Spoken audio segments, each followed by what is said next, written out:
बात हो चुकी है। 4 युगों में से 3 युगों में परशुराम का जिक्र है, उनकी बातें हैं। लेकिन ये बहुत इंटरेस्टिंग पार्ट है कि कैसे जो पिनाका, उनका जो धनुष था जो शिव जी ने दिया था, वो 21 बार उन्होंने क्षत्रिय विहीन किया, क्योंकि उनके पिता को मार दिया गया था तो क्षत्रियों से नाराज हो गए थे। अब क्षत्रियों से नाराज होकर वो क्षत्रियों पे भारी क्यों पड़ रहे थे, उसके पीछे भी एक कहानी है। तो हर चीज का ना लॉजिकल एक्सप्लेनेशन है हमारे पास, कि उनके जो पिता थे वो तो ऋषि थे, लेकिन उनकी जो माँ थी वो क्षत्रिय थी, रेणुका नाम था उनका। जमदागिनी उनके पापा का नाम था, रेणुका उनकी मदर का नाम था। तो रेणुका जी जो थी वो क्षत्रिय परिवार से, इसीलिए वो ऋषि भी थे और वो उनमें क्षत्रिय ब्लड लाइन भी था। तो वो 21 बार क्षत्रिय विहीन करते करते वो भूल गए कि 21 बार हो गया। फिर उनको याद दिलाया गया, हनुमान जी उनको याद दिलाया कि महाराज प्रभु हो गया, रुकिए। अब वो जो यहाँ मोटा मोटा ये Parashuram is one of the दशावतार्स। परशुराम एक लौते ऐसे शख्स हैं सब में जो दशावतार के 10 लोगों में भी उनका नाम है और 7 चिरंजीवियों में भी उनका नाम है। तो वो जब शांत हुए तो शिव का दिया ये जो धनुष था जिसका नाम पिनाका था, ये उन्होंने दिया राजा जनक को, और राजा जनक थे सीता के पिता। ओके। और उसकी प्रत्यंचा जो पीछे वो डोरी लगती है उसको उतार दिया उन्होंने। उन्होंने कहा कि जो इसकी प्रत्यंचा चढ़ा लेगा वो सही वर होगा। ये बोल के वो चले गए महेंद्र पर्वत में तपस्या करने।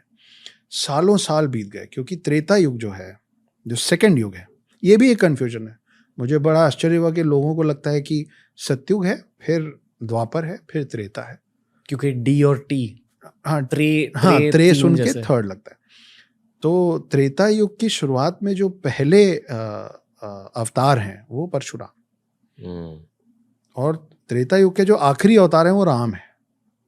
तो त्रेता युग जो है वो है कुछ 8,96,000 सालों का, 8,64,000 ईयर्स। तो कहाँ वो पहले अवतार हो, कहाँ, तो इनमें बहुत बड़ा गैप है। तो इतने साल बाद फिर जब वो फिर राम बड़े हुए, सीता आई धरती पे, और फिर वो प्रत्यंचा चढ़ाते समय वो धनुष टूटा। तो फिर परशुराम नाराजगी से आए राम को मारने, और लक्ष्मण तो हैं ही गुस्सैल, तो ये दोनों आपस में लड़ लिए थे। फिर उनको पैसिफाई किया गया, उनको समझाया गया कि आप भी विष्णु अवतार हैं, आप भी विष्णु अवतार, मिल के चले गए। लेकिन परशुराम की गाथाएं महाभारत काल में भी है।